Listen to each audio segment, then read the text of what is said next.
Ayo. Assalamualaikum warahmatullahi wabarakatuh. Waalaikumsalam warahmatullahi wabarakatuh. Anak-anak semuanya, untuk memulai pembelajaran pada pagi hari ini, kita awali dengan membaca doa. Rabbi zidni ilma warzuqni fahma. Baik anak-anak, bagaimana kabarnya hari ini? Apakah sehat? Luar biasa.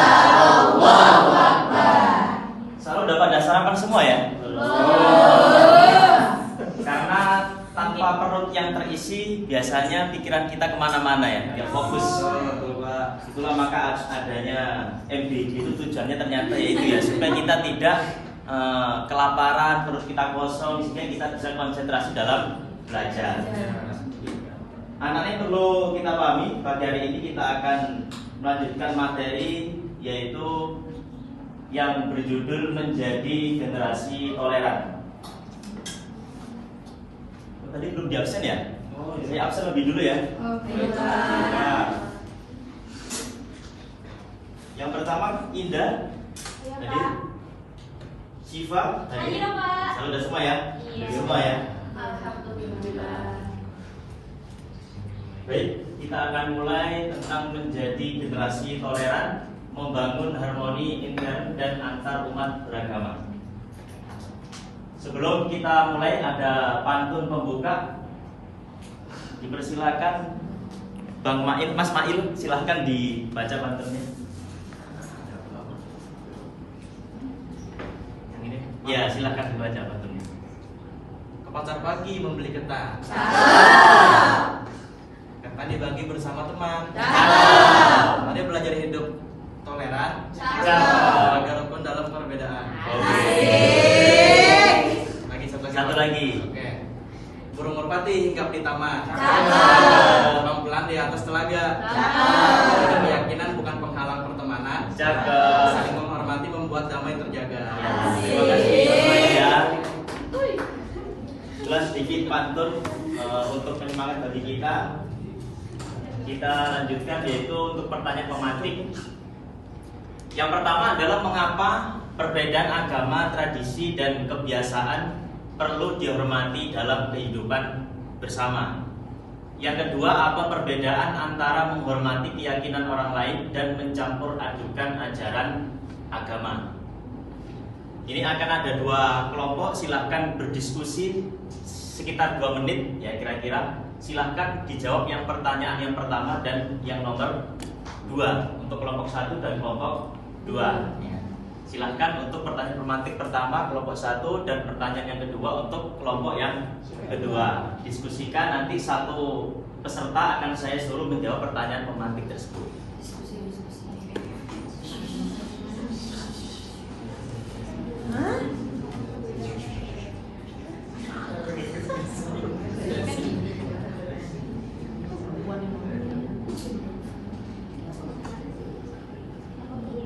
Jawabannya singkat saja ya anak-anak ya, tidak perlu terlalu banyak. Yang pertama kelompok 1.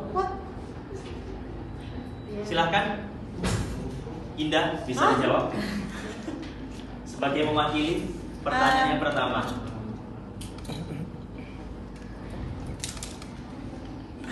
Mengapa perbedaan agama, tradisi dan kebiasaan perlu dihormati ya Pak ya? Ya.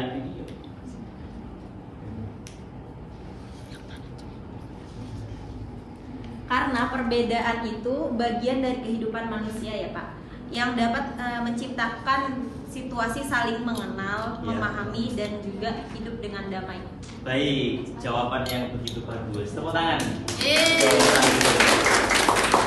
Selanjutnya adalah yang kelompok 2. Silahkan Ibnu untuk menjawab pertanyaan nomor 2. Baik Pak Diki. Ya. Pertanyaannya, apa perbedaan antara menghormati keyakinan orang lain dan mencampur adukan ajaran agama? Jadi kalau ditanya perbedaannya, menghormati keyakinan orang lain itu sikap toleransi dan penghargaan terhadap hak orang lain. Adukan ajaran agama itu menggabungkan atau menyamakan unsur-unsur keyakinan dan ibadah dari agama yang berbeda, sehingga identitas ajaran menjadi tidak jelas gitu Pak Niki. Ya, jawaban yang cukup bagus sekali. Silakan tepuk tangan.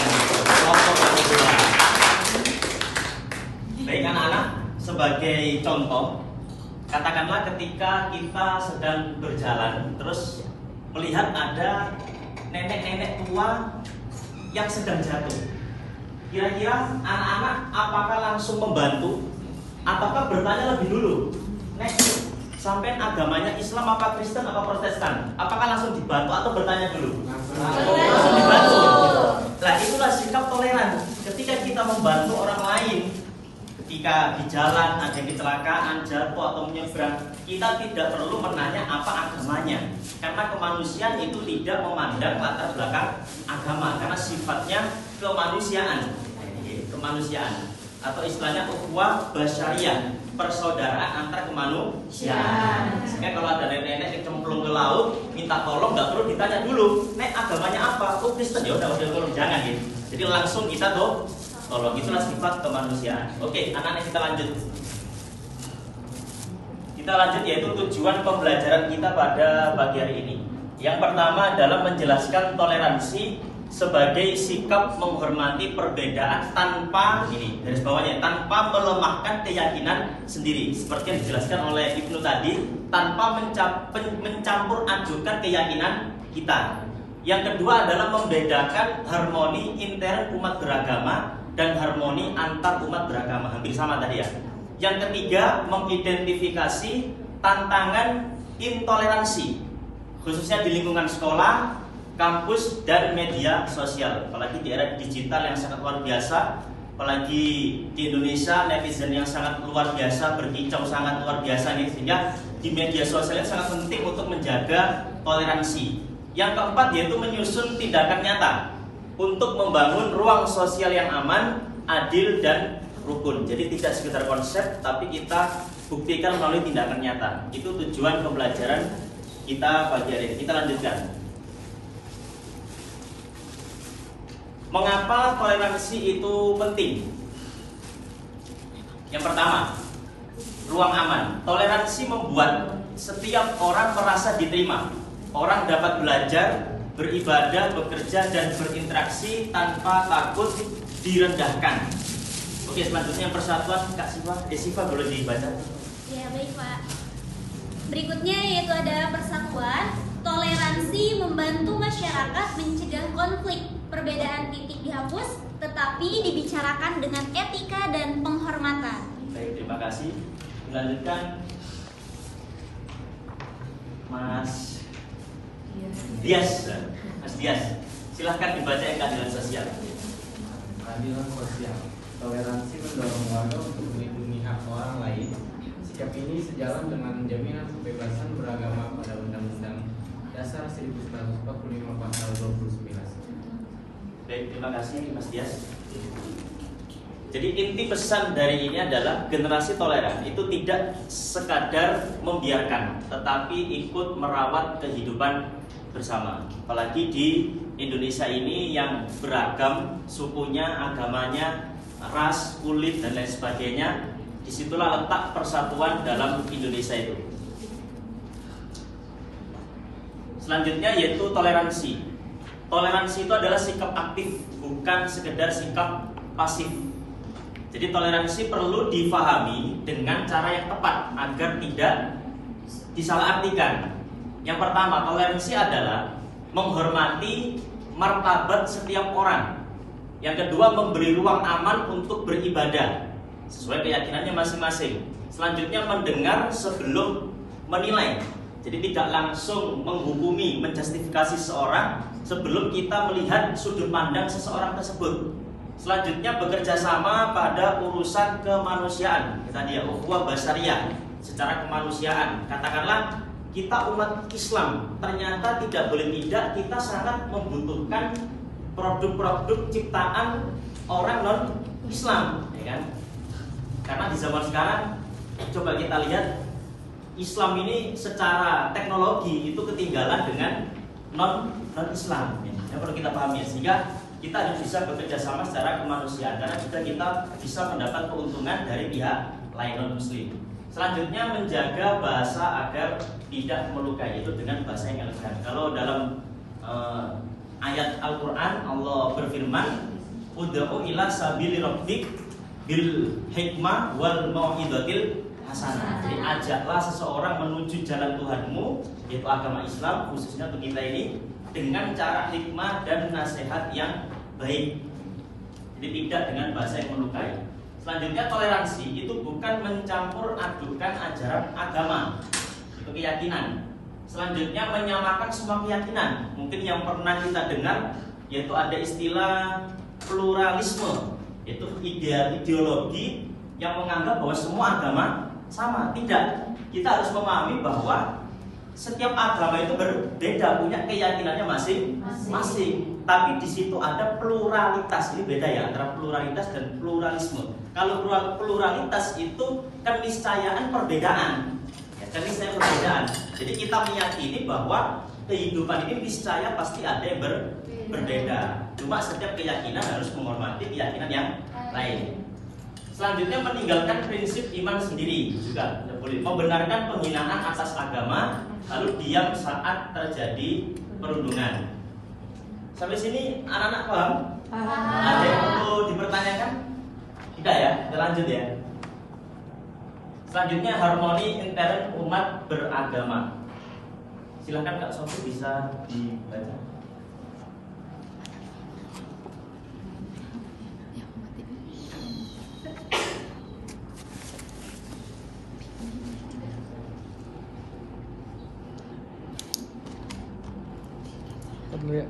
Harmoni intern umat beragama. Harmoni intern berarti kerukunan di dalam komunitas agama yang sama. Perbedaan cara pandang tetap dikelola dengan adab. Itu ada beda tradisi, yaitu menghargai variasi budaya keagamaan yang tidak merusak nilai pokok. Yang kedua ada beda organisasi, mengutamakan persaudaraan daripada fanatisme kelompok. Yang ketiga ada beda tingkat pemahaman, itu membimbing dengan santun bukan merendahkan. Lalu beda pilihan ibadah, menghindari label negatif terhadap praktik yang masih memiliki dasar. Baik, terima kasih Sofi. Jadi kuncinya adalah utamakan adab, keilmuan, tabayun, dan persaudaraan. Baik, kita lanjutkan anak-anak. Harmoni antar umat beragama. Yang pertama, hak untuk beribadah. Setiap warga memiliki ruang untuk menjalankan agama dan keyakinannya. Yang kedua adalah dialog sehat, di mana masalah dibahas melalui komunikasi, bukan prasangka dan provokasi. Yang ketiga adalah kerja sosial, kolaborasi pada isu kemanusiaan, lingkungan, bencana, dan pendidikan. Yang keempat, yang penting batas keyakinan, menghormati orang lain tanpa memaksa, menghina, atau mencampur adukan ajaran. Moderasi beragama sebagai jalan tengah. Komitmen moderasi beragama. Pertama, komitmen kebangsaan. Setia pada Pancasila, Undang-Undang Dasar tahun 1945 dan Persatuan Indonesia. Ini komitmen bangsa kita. Selanjutnya, toleransi, menghormati perbedaan dan melindungi hak sesama warga. Selanjutnya, anti kekerasan, menolak pemaksaan, ujaran kebencian, dan persekusi. Selanjutnya, akomodatif budaya, menghargai budaya lokal yang selaras dengan nilai-nilai agama. Selanjutnya adalah tantangan generasi muda. Yang pertama adalah hoax agama.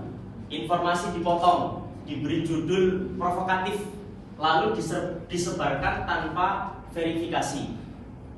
Selanjutnya ruang gema. Algoritma membuat orang hanya bertemu dengan pendapat yang sama, itu pendapat yang sesuai pribadinya, sehingga empati bisa menurun. Selanjutnya fanatisme kelompok. Identitas kelompok dipakai untuk merendahkan kelompok lain. Selanjutnya candaan diskriminatif, lelucon tentang agama, etnis, atau tradisi dapat menjadi pintu perundungan. Mungkin awalnya bercanda, ya. Selanjutnya diam saat melihat persekusi. Sikap netral yang pasif dapat memperkuat pelaku intoleransi. Jadi tidak bisa kita hanya netral yang pasif, ya. Jadi kita harus berbuat untuk mencegah hal tersebut. Selanjutnya perilaku toleran yang bisa dilatih. Silakan, Indonesia bisa dibaca. Perilaku toleran yang bisa dilatih. Toleransi menjadi nyata ketika terlihat dalam pilihan kata, sikap tubuh, keputusan, dan tindakan sosial. Aksi kecil yang konsisten membentuk budaya rukun, mulai dari cara berbicara, cara menilai, dan cara merespon perbedaan. Yang pertama, mendengar. Beri ruang orang lain untuk menjelaskan pengalaman dan keyakinannya. Yang kedua, tabayun. Cek sumber sebelum membagikan konten sensitif. Yang ketiga, jaga kata. Hindari ejekan dan label yang merendahkan. Selanjutnya, bela yang rentan, tolak perundungan dan bantu korban mencari dukungan. Yang terakhir, kolaborasi. Ikut kerja bakti, bakti sosial, dan proyek lintas komunitas. Terima kasih, Kak. Selanjutnya adalah latihan diskusi. Ini saya sudah menyiapkan 2 lembar. Salo udah paham tadi ya dengan penjelasannya ya? Ini saya menyiapkan 2 lembar diskusi untuk kelompok 1 dan kelompok 2. Silahkan didiskusikan pertanyaan yang ada di dalam lembaran ini. Nanti ada 1 orang, 1 anak yang mewakili untuk maju membacakan hasil diskusinya. Silakan kelompok yang pertama.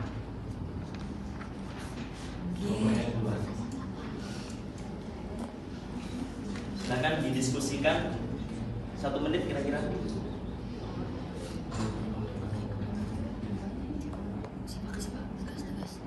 Silakan anak-anak bisa menunjuk 1 temannya untuk maju membacakan jawabannya dan kesimpulan diskusi keduanya.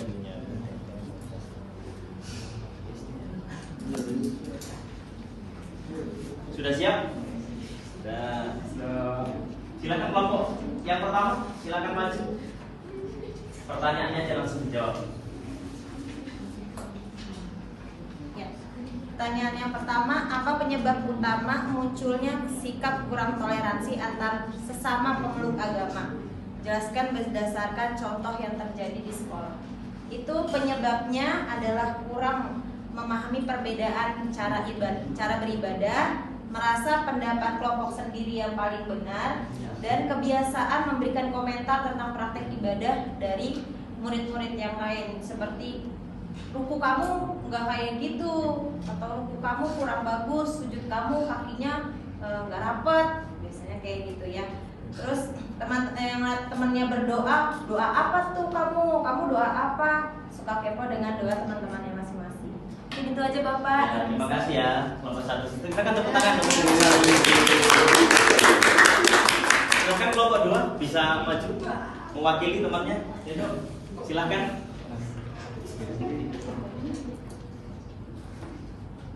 Hadap sini. Iya, silakan baca. Pertanyaannya, solusi dan produk sederhana apa yang dapat dibuat kelompok jika terjadi kesalahpahaman antar umat beragama di sekolah atau masyarakat? Yaitu solusi yang dapat dilakukan yaitu menahan diri, tidak menyebarkan kabar yang belum jelas, mengklarifikasi masalah pada pihak terkait, dan meminta bantuan pada guru atau tokoh yang dapat dipercaya. Baik, terima kasih Mas Ridho. Tepuk tangan untuk kelompok 2. Kalau udah pada paham semua ya dengan inti dari pertanyaan tersebut dan jawabannya. Baik, kita lanjutkan slide selanjutnya, yaitu akan ada rencana aksi ya, proyek harmoni 7 hari untuk anak-anak semuanya. Hari pertama silahkan amati 1 bentuk sikap toleran di sekitar kalian. Hari yang kedua berbicara dengan teman yang memiliki latar berbeda. Hari ketiga berhenti membagikan 1 konten yang belum jelas sumbernya. Hari keempat menulis refleksi singkat tentang prasangka yang belum dikoreksi. Hari kelima membantu kegiatan sosial tanpa melihat identitas kelompok. Hari keenam mengajak teman menjaga bahasa di grup digital. Dan hari yang ketujuh membuat komitmen kelas atau komunitas yang anti intoleransi.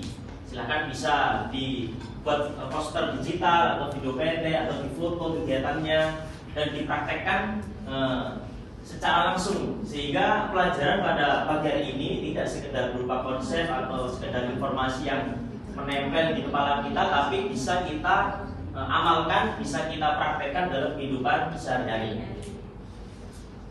Baik anak-anak, ini sedikit kesimpulan. Silahkan Siva bisa dibaca. Oke, kesimpulannya di sini ada komitmen generasi toleran. Jadi kesimpulannya kita itu harus menjaga keyakinan kita, menghormati martabat orang lain, menolak kekerasan, dan membangun kerjasama untuk kebaikan bersama. Yes. Baik, terima kasih Siva. Baik anak-anak, insya Allah itu pelajaran pada pagi hari ini yang bisa Bapak sampaikan. Mungkin banyak sekali kekurangan dan kesalahannya, mohon maaf yang sebesar-besarnya. Dan diingat-ingat 7 hari aksi tadi bisa dicermati, bisa dipahami, bisa dipraktekkan dalam kehidupan sehari-hari minimal untuk 7 hari ke depan ini untuk berkala. Kalau dalam istilah itu kita tidak perlu naik level itu secara signifikan, tapi bisa melangkah 1% atau satu tangga asalkan kita selalu naik level. Jadi nggak harus langsung signifikan. Soalnya itu anak-anak apabila banyak kurangan mohon maaf. Kita tutup pelajaran pada pagi hari ini dengan doa kafaratul majelis. Subhanallah.